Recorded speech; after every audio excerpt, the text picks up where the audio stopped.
Hello, I am Bentham and welcome back to Factorio Railworld. In the previous episode we were in the middle of setting up the new rocket train to deliver up to Cape Kerbal, the various different components that we'll need to get rocket silos and various rocket components being made. We have 2 of the 4 cargo wagons set up. We've just finished working on solid fuel, though we did come across a problem because I forgot to account for stack sizes. So the stack size of solid fuel is half of what I was expecting, so I need twice the storage in order to make that work. So I'll probably add a new cargo wagon and work out how I will line that up. Luckily, I'd planned for this sort of mess up, and there is room for 5 cargo wagons at the other end of the tracks anyway, so that should be fine. For the moment, I'll just carry on with the 3rd wagon. This one is entirely full of steel, which could be problematic because that means we need stupid amounts of steel production, and steel is always fiddly to do. Like at the moment, we need half a cargo wagon of copper and a full cargo wagon and a bit of steel, and it is significantly easier to make copper than steel. Like it takes one, well, for every one copper furnace you have, you need 10 furnaces, I believe, working on steel. 5 of them actually making the steel and 5 of them making the iron necessary for the steel, and yeah, that means that we're probably going to struggle a bit to keep up a nice throughput, though I would imagine that the bottleneck will be more in solid fuel or plastic or whatever, rather than the steel. But yeah, we want to make sure that we can get a decent enough supply to get this filled up before the train sets off at least. And yeah, at the moment our steel production is a tiny fraction of our copper production. But anyway, I connect up the belts and get them loading into the wagon. There are also 10 slots for steel on the 4th wagon because you need slightly more than the 10,000 per rocket than anything else. I think it's 10,500 or something, or it might be 10,100, or I don't know. No, 11,000 it would be, I guess. Anyway, we need 10 extra stacks to make it line up properly. Though already that whole system is falling apart because of the problem with stack sizes. There's a couple of other things that I've not considered for it, like speed modules are in 50s, electric engines are in 50s, and I think I just didn't account for any of this. So yeah, it's going to turn out not quite as perfectly balanced as I was hoping, but we'll just have to see how it works out. Ultimately, I do like to play things by ear, so I'll probably just send the train up to Cape Kerbal, see what runs out, and then improve the production of that, which also works for throughput as well as storage space and so on. So we set up a 5th cargo wagon, and as it turns out, as well as solving the problem of the solid fuel stack sizes, it also solves a different problem as well, because I realised that we didn't have enough inserters to load all the different items that we want to onto the train. Now the problem is that in order to avoid jams, you need a different inserter unloading from a different chest for each different item that is in a cargo wagon. So there are 12 spots, and there were more than 12 items. So by adding in the 2nd one, what I can do is split the cargo wagon worth of solid fuel between the 2 of them, and then I can also split the various fiddly bits that were just going to be in the last one in between the last 2 to make sure that there's not too many different things being unloaded into each one. But yeah, the reason it doesn't work is because the inserter it doesn't always pick up the correct item. It can end up picking up 5 of something when the train only wants 3. It'll load in the 3, and then it'll just hold the other 2 items, so it can't go and grab the other item that also needs loading, and things like that. There are, I believe, workarounds, but they're fiddly and require combinators, probably, and yeah, I just can't be bothered with them. It's easier to just quickly mess about with the cargo wagons to make it so that you don't need to do that sort of thing. So we started setting up the chest. There's a little bit of a mishmash, just because there's random belts going all over the place. But we have enough spaces anyway to make it all work. I think it's only just enough, though. I think we've got maybe 1 space on each wagon or something. We may be putting more stuff on later, depending on how things work out. I'm not sure if I've got everything that I want to be being loaded in there. I think I did have belts previously, but I swapped it out for repair packs because I'd forgotten about those. So we don't have any belts being loaded onto this right now, and there is the danger of belts being blown up in the base while we're not there. So I mean, we could just leave a stack and that will probably be more than enough thinking about it, so that should be fine. But we just go around all of the requested chests and just set them all up with about it. Well, like a number of stacks equal to how many the train has capacity for, so that basically when the train arrives, there will be enough stuff in all the chests to fully resupply it if that is required. Though I think I went a little bit overboard with the steel, and the storage is for like 150% of what the train can take, so I might change that a bit, but at the same time it's good to just be pushing the steel production to its limits while we're not yet using it continuously. At the moment everything's just like all the furnaces are running at full pelt, and I'm fine with it staying that way forever if it means that we'll get a little bit more rocket production done. But we do need some more furnaces really to make sure we can compete with the solid fuel production and things like that. So I've picked a spot to start building them on, and I'll go get some electric furnaces to start setting that up. One problem though is that we're already approaching the sort of limit of how many steel furnaces we can have before we start needing to put in more iron furnaces as well, because for every one iron furnace you can make one steel furnace, and in that time, I think the timing is something like it takes 17.5 seconds to make a steel plate, and then precisely a fifth of that to make an iron plate. So, but then it takes 5 iron plates to make a steel plate. So for every one iron furnace you can have one steel furnace, and we're already getting close to having as many steel furnaces as we have iron ones. Anyway, we've just had a massive power failure. I think it happened just before the sun started to rise again, so there was a brief moment where everything was completely shut down before things started kicking in again, and it's the usual thing of there's just been a sudden flurry of activity. We've got a load more chemical plants making solid fuel and stuff like that, and now we're suddenly putting in a bunch more furnaces, and so the power is once again suffering as the factory suddenly needs to do a lot more work than it's used to. So we'll have to increase the power production once again. I really should at some point just do a huge overhaul and just add in loads more production, because for a long time now I've just been adding in enough to ease the problem a bit, but without actually fixing it. And I can do better than that. I mean, I have enough storage for like 5 stacks of solar panels and accumulators, so I can just plonk down a whole bunch of them at once and solve problems a little bit more permanently, but I just never get around to it. I always just do a little bit and leave it there. But anyway, we get the inserters and the power poles and everything in place, and then we start sending the iron through to the furnaces before remembering quickly to put some efficiency modules in before they burn through even more of our power supply. So there we go, that's something like a 50% increase in the steel production, which will help a little bit. The train is fully loaded, though the rear cargo wagon for steel isn't able to get to any of the steel. I should probably do some messing around with splitters to make sure it has more priority. But I imagine we won't need to leave until everything's fully loaded anyway.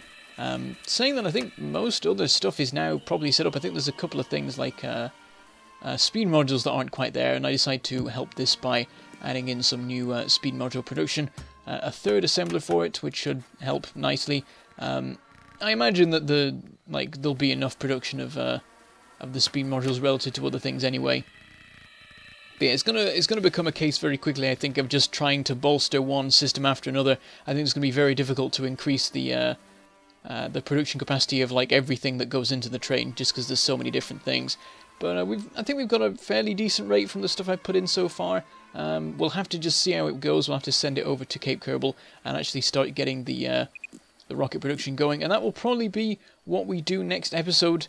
Probably like fairly early on. I mean, at this point already the train is pretty much sorted, so from next episode on we can probably just immediately send it off. We'll go with it and start setting up the other end of production, start getting it running regularly, and just slowly assembling more and more rockets at Cape Kerbal. Unfortunately, I will sort of need to be present a lot of the time in Cape Kerbal to properly oversee the construction of the different silos, but I guess I could just put ghost images down and hope they stay long enough. I think the time that ghost images stay has been increased recently, so that I can leave it for a while and have it not immediately disappear, perhaps.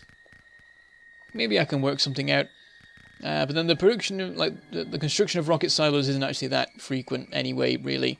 I think it's once every 2.5 train journeys or something like that. I was hoping to do it like once per journey. We could just deliver a rocket's worth, but that's just a stupid amount of materials, really.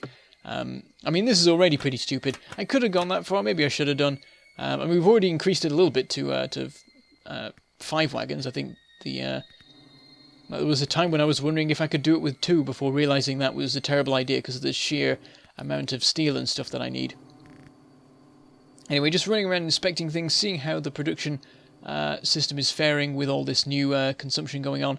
And it seems like the iron is doing okay, but I am noticing that some of the iron trains aren't looking too great. I'm noticing the odd empty cargo wagon, though I think that was already starting to be the case last episode before we were using a lot of the iron supply, so definitely something we should be paying attention to. Anyway, I'm just sorting out a new bit of production in the factory, which will require the delivery by logistics of copper wires. I mean, I could just set up copper wire production next to it, but I'll just siphon it off from an assembler that doesn't do much, and that'll probably be fine.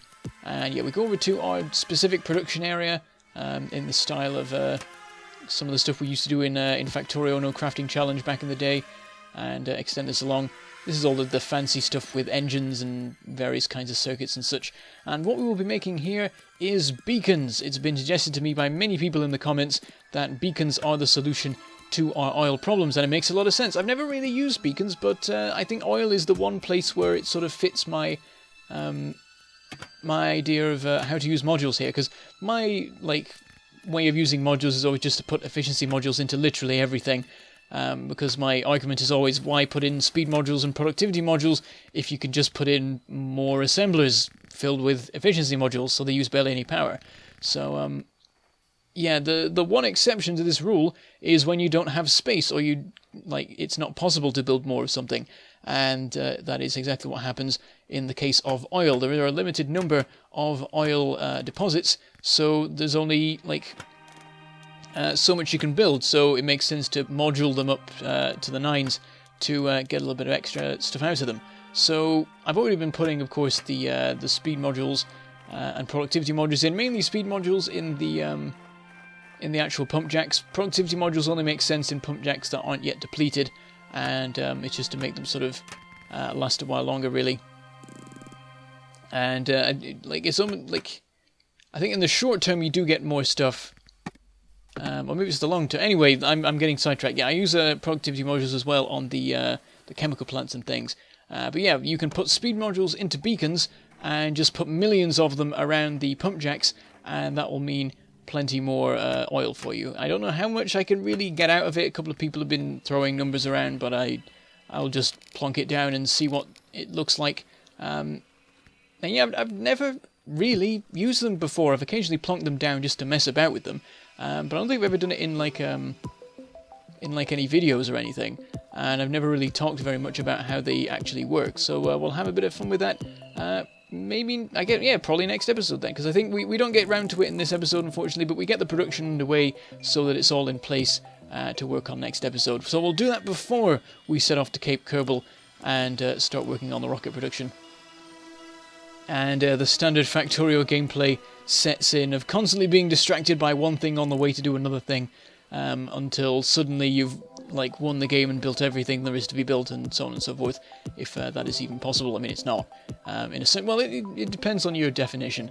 But yes, we're over in Iron Outpost 3 right now to sort out the iron supply. As I was saying, I was noticing that some of the trains were struggling with their supplies. Some of the rear cargo wagons were empty, and when I come over here I find out that part of the reason is because there aren't quite enough miners. Another part of the reason, though, is that the loading system is a bit shoddily set up. I've never really set it up properly. It's a bit naff, really. It's just a blue belt running by all of the inserters. In fact, it might be a yellow belt. I'm not actually sure. It's definitely blue now. Maybe it was yellow when I set it up and I just turned it blue then. I wasn't paying attention. But yeah, it gives priority to the forward cargo wagon. So, of course, the rear ones were always the ones that were emptying if there wasn't enough of a supply. So it is a good indicator that something's going wrong, but we do want it to be balanced if possible, because sometimes it's just that the front wagon isn't being unloaded. It's only the rear one, and it just keeps running out in between unloadings, and there's not actually a problem there. So I put in a splitter, and that should sort it out. I've also added in a new column of miners there. I should probably at some point go up to Iron Outpost 2, because it's a while since I went up there, and we already have all the miners set up on there, so it could be that that's starting to run down at this point, which is a little bit weird. I mean, it's not that long since we saw the end of Iron Outpost 1, but then Iron Outpost 2 wasn't set up that long after Iron Outpost 1, relative to the sort of timescales we've seen since. But yeah, I just dealt with a random biter base over there. It was just getting a little bit too close for comfort, getting close to the pollution, so I just blew it up and went on my way. There's nothing to deal with any other ones yet. They've not been advancing too much recently. Perhaps they've been scaled back in their aggressiveness. I would like to think that, because it was a little bit crazy before. I was getting a little bit worried that they were just going to start running in and blowing everything up, but I think it seems to be going okay. I mean, Railworld is well set up for it anyway. They're just so far away from anything that they barely notice that my factory exists. They just know there's this strange empty lands where no biters return from, and just don't bother going over there very much. Anyway, I think the steel system was starting to build up there, so that's a good sign that the train is fully loaded now, and I think that means that it's fully loaded on everything, and it is actually ready to go, so that is nice, and hopefully we'll be able to make plenty of use of that. Hopefully that the system is loading quick enough that when the train gets back it will be ready to be fully loaded again. That's the real test of whether the factory can actually take the production rate that we're trying to aim for at Cape Kerbal. But anyway, we need to do something about the power situation. I haven't changed anything yet, and we're continuing to have outages in the night. I don't think it's quite as bad anymore because things are calming down now that the train's filled up. But of course, it's going to keep happening like this when the train visits, so we'll have to set up a little bit more. Though I end up not really taking as much as I should have. 2 stacks of accumulators and 2 of solar panels, and I could have taken more, and I just didn't, and I don't know why I didn't, and I should have done. But it'll help a little bit anyway. And just checking through my blueprint book, I forgot the buttons for scrolling through it until I went in and actually checked them. And we get those 2 more squares in. It's now, like, this field of accumulators is so big, I don't know how big it is anymore. If I stand on one end of it, I can't see the other end. I mean, it wasn't fully zoomed out, but even then you can see it just keeps going and going. So, yeah, I remember when it was so tiny, we needed so little power for stuff, and then I overhauled the oil production to be full of, like, crazy power guzzling modules, and it all went horribly wrong. And we're going to have more of that next episode, so I really should have set up some more solar panels and stuff ultimately. I should have gone for the full 5 stacks and then like another 5 stacks like the start of next episode if they were made by them, which they probably wouldn't have been.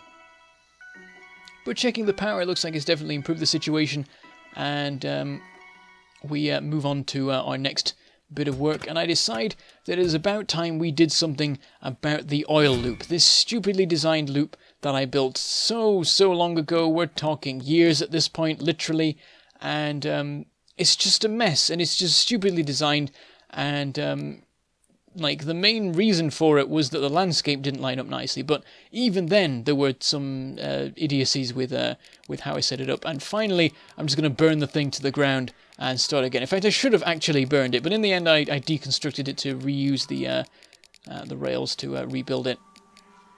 It would have been a symbolic thing anyway, just a waste of resources.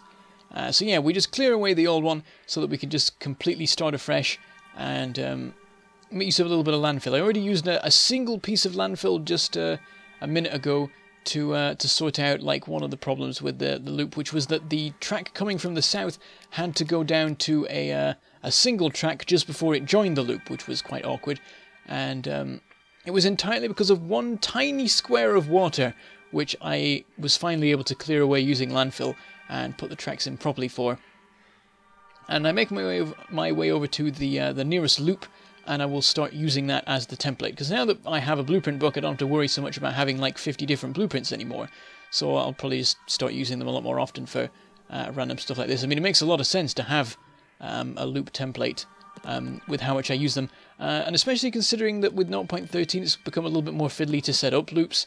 There's plenty of things that have become easier to make, but I think loops is one of the ones where it's a bit more awkward just because of how the system works. So I just put in a standard normal loop, a 4-way system that I can just set up straight tracks going from, leading straight to things. Putting a couple more bits of landfill in there, just so I can keep the track straight, and then just start removing the old bits so I can have it all lined up properly. I'll also have to put the lubricant pipes somewhere else to get them out of the way. These could do with a bit of neatening up now. Now that the system's lined up nicely, I can definitely get rid of a lot of the corners, but I can't be bothered. It works fine. It's not a problem. I'll just like delete some lubricant when I do it, so it's just a waste really. So yeah, we get it all nicely lined up, and look how straight everything is now. It's just so neat and tidy. It gets a little bit wiggly a bit further on there, but whatever, it'll be fine. Don't look at it too much. And we get a couple of signals in place, and start connecting up the remaining bits. It's a little bit awkward on the tracks going over to the main base, but it's not a problem. It's not like the train needs to go particularly fast. There's a single train that runs on here. The help train is also parked here, but doesn't really do anything. And I mean, if it wasn't parked there, I could shrink things down a bit, make them a little bit more compact, but will not bother with it. It doesn't matter. The loop is fixed. It looks nice. Trains can run a little bit more smoothly on it now, and that is the main thing. So we connect all the tracks back up, and the trains can start running again. And I noticed that actually this bit here completely pointless, and this is there's no reason for the tracks to have that weird system there, so I don't know why that was in place, and that's been in place the whole time. But anyway, it's all sorted now, and it's behind us. So I should say goodbye, thank you for watching, and I shall see you next time.